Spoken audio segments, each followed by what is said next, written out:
So as a mastering engineer, I have this thing where I love working on records, I love developing my skills, I love learning about new technology that's out there. And today I couldn't avoid it any longer.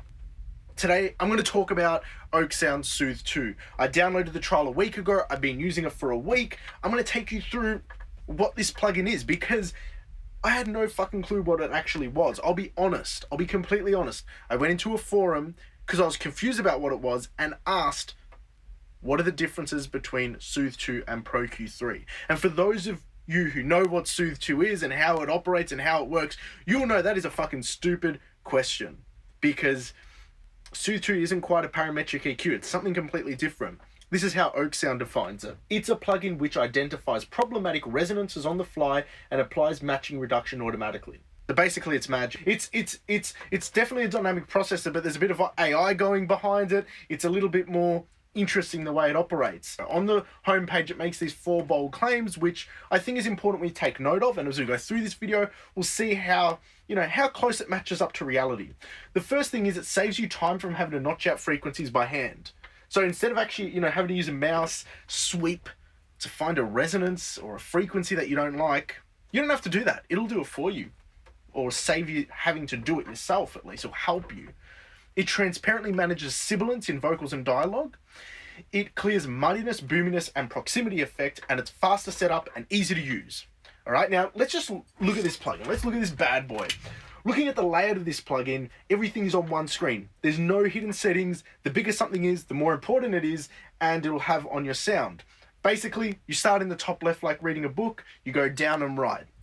Bigger it is, more important it is to the sound. Smaller it is on this screen, the less important, the more sort of finessing you are doing to the overall sound. But this was actually intentional. If you actually look at the manual, you'll see the main section houses the most important parameters: soft and hard mode, depth, sharpness, and selectivity. This design really aligns with their goals. It has to be fast to set up and easy to use. And just off the bat, the design does that. But what's actually going on underneath the hood? There are 2 modes this plugin sort of operates, either in soft or hard mode. Soft is simple. Generally harsh, generally boomy, a bit abrasive, use soft mode. If it's just something a bit more broader, needs a little bit of tinkering with, you're going to use soft mode. In the manual, Oeksound claims it's more transparent and gentle to transients. However, I found that I was really having to slow down the attack, even in soft mode, to make sure that it didn't kill transients on a 2-bus, especially in mastering. And then there's hard mode. This is just simply, you've got specific resonances you need to give a little bit more aggression to at a certain frequency, just cut it out, you're going to use hard mode. But then, this is sort of funny, like, at the start, in the marketing, it's like, it's fast to set up, easy to use. And then in the manual, it's like, if you're going to use hard mode, you're going to be spending a little bit of time tweaking it to get it right. So, yeah, a little bit conflicting there. And I'll tell you, and I'll show you my experiences as well. Then you've got depth. In the manual, it goes to some length to explain what this parameter does, but I'm going to simplify this for you. Don't worry about reading 3 paragraphs as nonsense. It's simple. It's a threshold. Have it all the way down, plugin does nothing. Slowly dial it up, it starts to introduce more gain reduction. Threshold. Don't call it depth, it should be called threshold. And then sharpness controls how sharp the processing of the cut attempts to make. Okay, more sharpness leads to deeper and narrower cuts. This is a bit confusing because when it comes to anything that is not like a full dynamic processor, it's got equalization involved as well, I don't want a dial that says 1 to 10. If I'm thinking of how wide or narrow the cuts are, I'd like to think in Q values, because Q values are, 1.4 is about an octave, I think about 2.8 is 2 octaves, and it sort of doubles and halves appropriately. So it would be good if that was Q value. The only reason I can think that it's not Q value on there is the fact that the actual width and depth of the cuts the plugin is making is non-linear, and it's relative to the frequency and gain reduction that's being applied. So that's sort of my theory as to why that input Q values on there. And then you've got the parameter selectivity. This was a little bit confusing for me because it's sort of depth or threshold, but it's sort of not. This is what it says in the manual. Defines how selective Soothe 2 is about the frequencies suppressed, allowing you to fine-tune the responsiveness together with the depth control. Is it a threshold for the threshold? I'm not sure about that. Then the last one I'm going to touch on quickly are attack and release parameters. Again, it's 1 to 10, no milliseconds here, but there's a reason for this. And on this one, they actually document it really well because the attack and release parameters are frequency and gain dependent. And they actually document that in the manual to say, hey, they're going to react differently depending how much gain's going on. Now, I got to talk money. $219 for this bad boy. Equivalent DMG Essence, $139, and that's Bob Katz's recommendation for taming sibilants on masters. And then if you want to just go that little bit further, $179 for FabFilter Pro Q3, where you have dynamic EQ processing and you get a plethora of other features with in terms of EQing capabilities. So this is purely just like a resonance tamer and crazy sort of booming AI. So you're paying an extra $30 to $80 in comparison to other plugins that can do similar processing, but you're paying that $80 premium for some AI that sort of is meant to speed up your workflow, is meant to make it easier for you. And I think a lot of people can attest that that has done that for them. For myself, I have my own findings. You'll see in my diary entries exactly what those were. This vocal has a few edgy movements, especially dynamically. It's not something you can just EQ out because it's moving a little bit here. Let's play it up.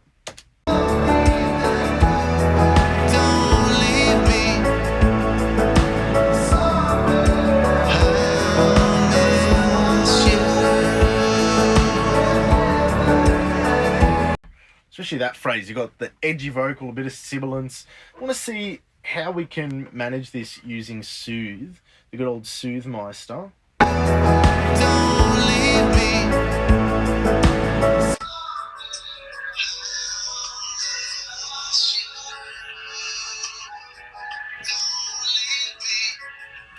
Oh. I didn't realize that feature did that. I didn't know it actually soloed it and it was showing you the sort of difference of what it was doing, I guess. This is really cool. I didn't know you could use this to set it up. Well, there you go. You can use it. That's pretty cool.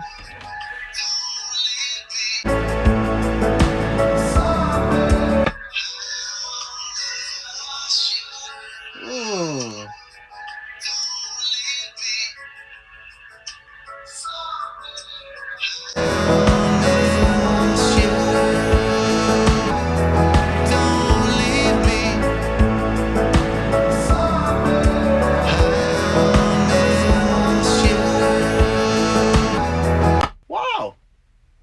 You know what? Sometimes you just got to get your hands dirty. There's a reason why some people just skip using the manual, get straight to using it. Because this little listen button,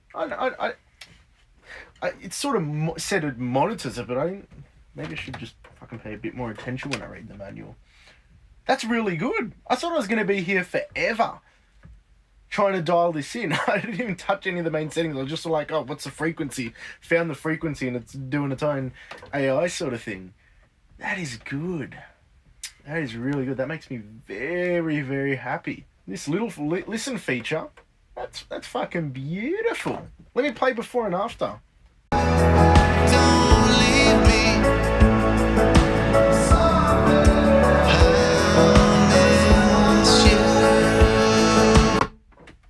Now, let's play it with the Soothe on.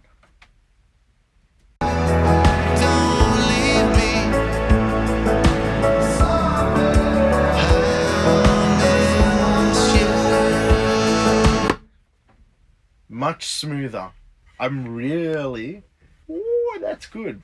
That is really good. That was like literally, I'm just sitting at my desk for maybe maximum of 30 seconds to 40 seconds of tweaking. Figure out what this listen band does by clicking this. Wait a second. If you click on the band, you do the listen, you just get that. That is good. That definitely saves... I didn't even touch any of this.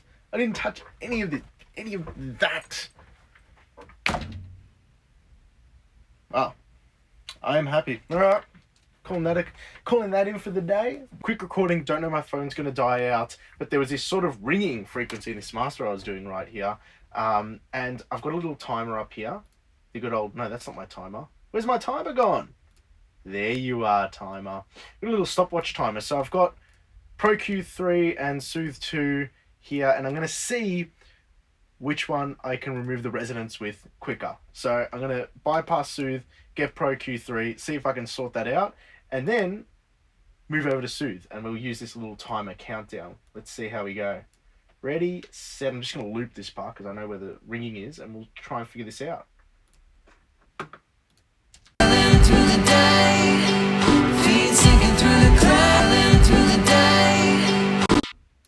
Oh, off to a bad start.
One minute and 52 seconds. Note that. 1 minute 52 seconds with Pro Q3.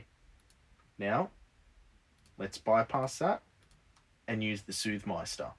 Soothe. But I'm going to use hard mode. I haven't used hard mode before. Let's see how quick it takes. Start.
It took about the same amount of time, but it's doing quite a lot to the sound. I don't know if I like this for very specific frequencies, because with Pro Q, I was just able to find the frequency, cut it, and be done with it. With this, it's a bit more fiddling around, so I don't know if necessarily in hard mode it saves you time, and even in the manual it says you got to spend a little bit more time to work with hard mode. So maybe I was using it wrong. Who the fuck knows? But in summary, I think Soothe 2 is incredible software. I've experienced why people gravitate towards it so much. But here's my sort of take. I'm not going to be purchasing it. I'm not going to be adapting it into my mastering workflow, simply because my ears are I just hear a frequency, I cut it with an EQ, like Pro Q3, or I use a dynamic EQ, and it's gone. I don't need AI to sort of do this sort of, it just doesn't work for me. I can see the benefit to it for people who don't work the way I do, but but I don't want that to be disparaging. I think it's just an incredibly good piece of software, but it just isn't compatible with me. So for others, I'd actually encourage everybody to trial this, because it is really interesting to use. It's a different experience you won't experience with any other plugin.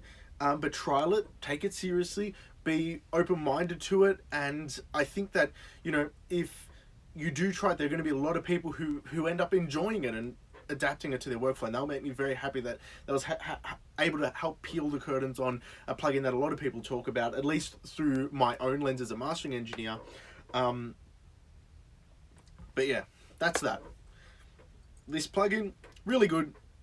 Not for my mastering chain or my workflow in the future, but I'm happy I did this because I got to experience something that's very different that I wouldn't have experienced otherwise, as somebody who's just passionate about audio.